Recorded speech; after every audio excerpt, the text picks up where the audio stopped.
Today I'm at TechDisc's headquarters and I'm getting coached today.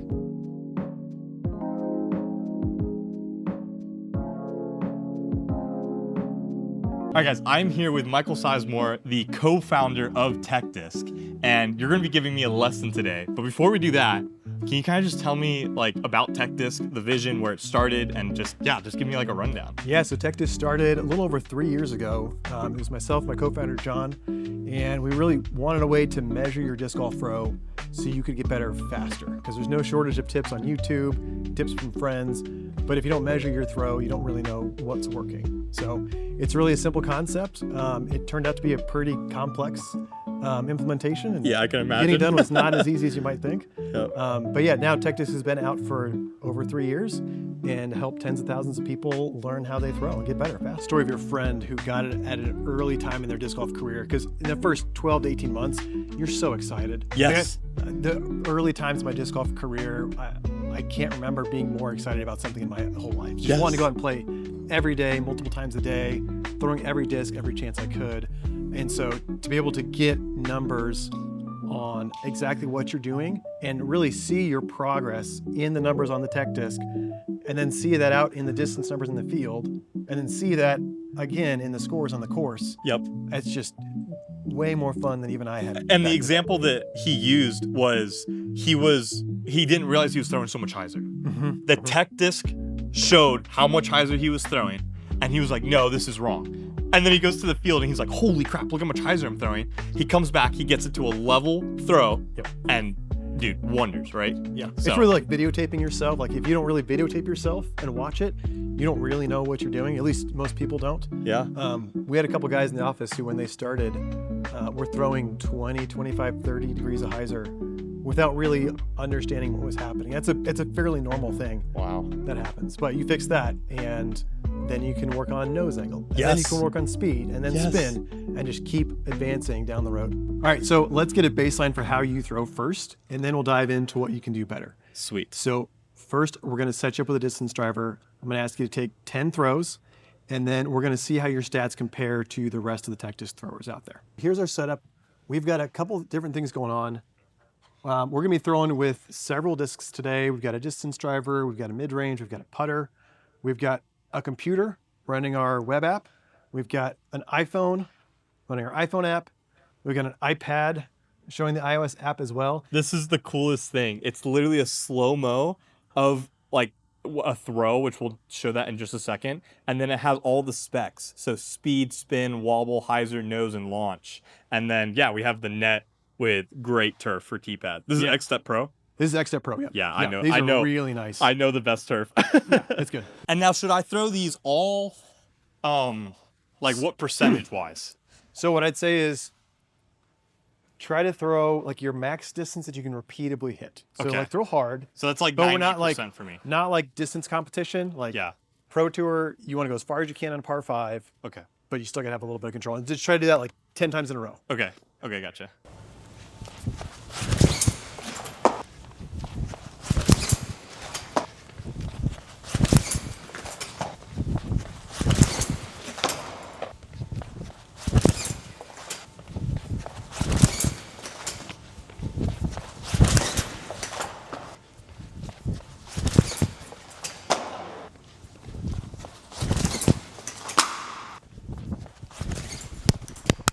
Yeah, you threw hard. Did I just break something? Your mic flew off. my mic went flying. All right, guys. This is Isaac. Isaac, do you want to introduce yourself? Hi, Isaac Heinen. I do manufacturing operations for TechDisc. He's also going to be analyzing my form. And you do lessons as well? Yep. Yeah. So he's, we've been talking a lot about form off camera and stuff. And already I'm picked up so much. First off, to be able to coach, I've kind of picked up stuff from you. And now it's kind of cool for you to analyze my form. So this is, anyways, everybody say hi and W Isaac in the comments. There they are. You can kind of see them here. Oh, okay. You can see a histogram of where those throws are lying. But what I really want to see was, how do those stack up against the rest of the population? Right, right. So we're going to give you a low throw count warning because 10 is good, but it's really not a ton. Right. But here's where you stack up relative to the rest of the population. So here's the throws you just took. So your 80 to 95 percentile speed there was about 74. So we're calling that your functional speed. That's kind of the speed you can reach for on the course with fairly comfortably. Right? Wow. So that's pretty good. I'm super happy with And that. you can see how good that is because here's the histogram of the rest of the TechDisc users. This is more than 6,000.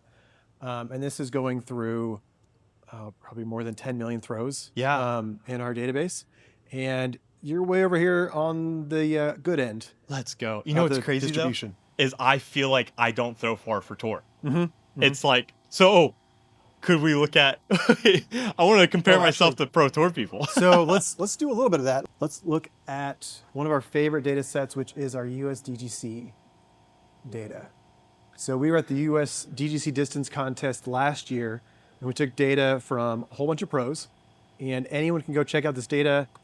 It's at techdisc.com/live. Which you also have the videos that correspond with each We throw, also right? used our video capture feature, so almost all of these have a video associated with it. So Which is so helpful for trying to learn form, because you can go and look at these pros who are throwing. So the average speed that we got there was 73.3. So you are a little better than average, I would say, Right. for the people that we saw there. But if you compare yourself, if I just sort by speed here, like the top speed that we saw there was 84.3, 83.7, 83. You know, there's not that many people getting above 80. Yeah. But if these are the people you're competing against week in and week out, I can understand why Why it you feels feel like 74 is not so good. right, but it's plenty. Yeah, it relative to the rest of the disc golf population, it's incredible. Yeah, The Pro Tour is just the best of the best of the literally. best. Yeah.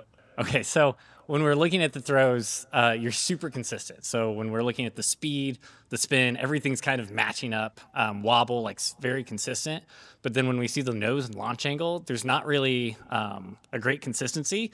Some of the throws are like, 0 nose, 8 launch, and then others are like 16 launch, -10 nose. Why? And so there's a lot of variation. And so you're compensating for it very well. So when you are throwing way more nose down, you're throwing a way higher launch. Right. But there is an element of consistency on kind of the vertical side. Right. Okay, so we kind of diagnosed something like off on my form, which would be how much my nose and my launch angle varies.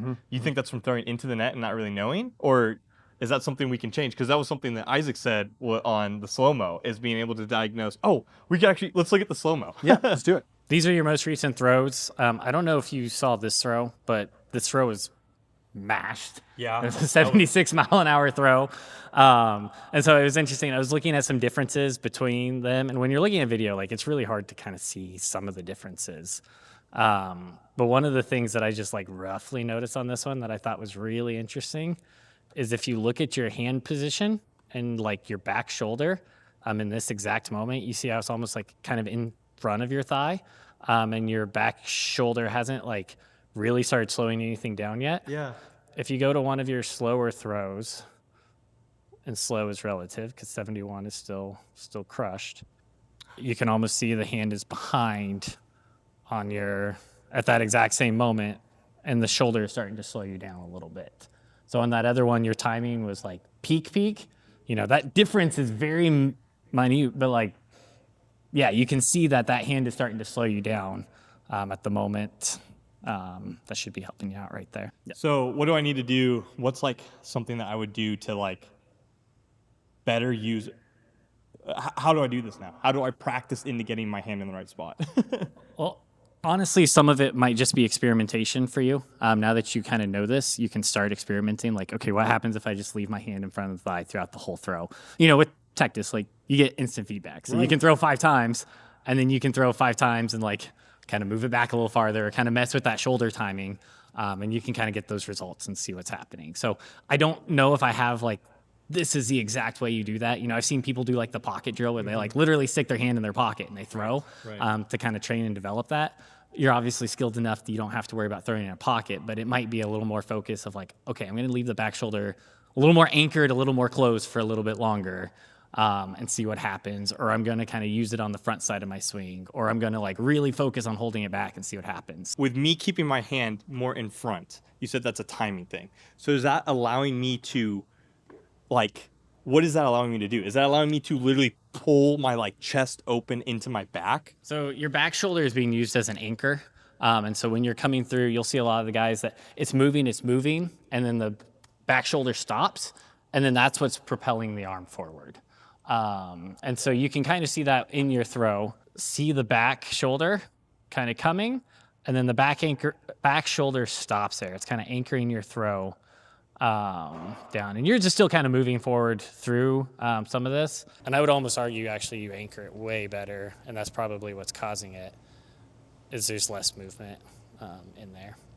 But yeah, you can most see it just kind of in that hand position. Right. You can see the hand going straight down. Exactly where it's at. And so like, you know, you see the like, I think the common sport would be like, you know, ballerina, the way that they twist, or like, you know, an ice skater, they bring everything in. They can spin quicker, they go wide to quick. So yeah, if you think of that hand kind of going backwards, that would be slowing you down in your throw, which at a certain point, like you kind of have to.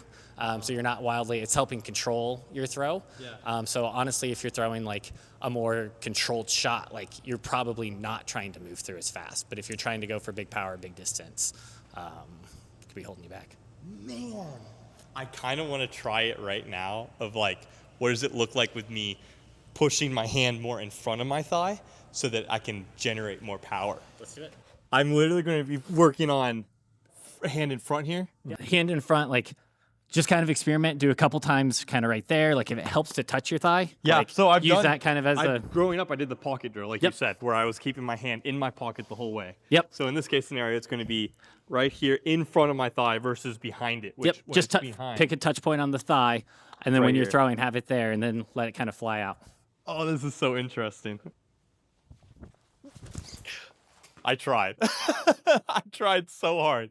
Yeah, it was about the same though if you look at the other stats as to the fast one. Okay. And a way of just thinking of it is when you're trying new things, Yeah, like it's going to you be get hard. a new exercise in the weight room, like you Yep. don't lift your PR right away. Like you Yeah. kind of work your way It's into one it. step. It's one step backwards, two steps forward. Yep. And so like the very first throw, I wouldn't expect anything. Okay. Try 5 more and kind of see what happens with it. Look at me smiling because I'm trying to. I'm thinking through what I'm doing. And so yeah, you do it very well there. I feel like I don't get deep in my power pocket though. Yeah, your power pocket looks a little different. It looks like it's just opening early. Yep. It just felt a little off, which is normal, which is funny Well, because when I and do what my I would- lessons with people and they're like, "Oh, it feels weird," I'm like, it'll go away. That's not feeling I'm getting right now. Yeah. And if it's helpful, like you could almost use it as like trying to keep it there, but don't try to swing the shoulder through. Yep. And so keeping that shoulder back, not swinging it through, and instead using of that doing to kind of this. help anchor and push it downward. Yep. And so like the arm's coming behind you, stopping it. Yeah. Whereas like in that one that you did well, it's anchoring the throw and letting it all kind of explode through. Oh, interesting. Okay, so this mechanic right here, right? Yep. To where I'm keeping my arm down, and then once I throw, I just naturally allow it to come back into my Yep. folds. Yeah, you'll still follow through. You're not just keeping your arm there. You're trying to use that Okay. that arm to still help generate some power. You can almost think of it as like you're using that arm to throw force into like this leg. Right. Which this is actually, man, just to think of it one more step too. Like you just showed an inconsistent part of my swing, right? Like with my hand placement. So if I could make a conscious effort to keep my off arm consistent, that might allow me to be more consistent with like just like my typical run up. So like even on a touch shot or whatever, when I go to throw, not having my arm lag behind me because that's my anchor point. Yep. Whoa. Man, this is actually, I'm getting so much out of this. This might actually like change my disc golf game. Yeah, and this one, like if you just see that back arm, like you can kind of tell like it's really holding this line. Yeah. Like throughout the entire, so your shoulder swings and then it's just holding it. Like you said, you can tell you did the pocket drill. Like it stays right there. And then everything else is moving and that arm is not until Right. the very last moment. Or sorry, on the one that I threw 76, it was natural. This one I'm processing what it feels like to have a new timing of my off arm, which is why it's obviously slower. But Isaac, what do you think about the arm? I think it looks great I because think it's the so arm looks much more in great. front and it's not moving. Like you said, it's holding that straight line.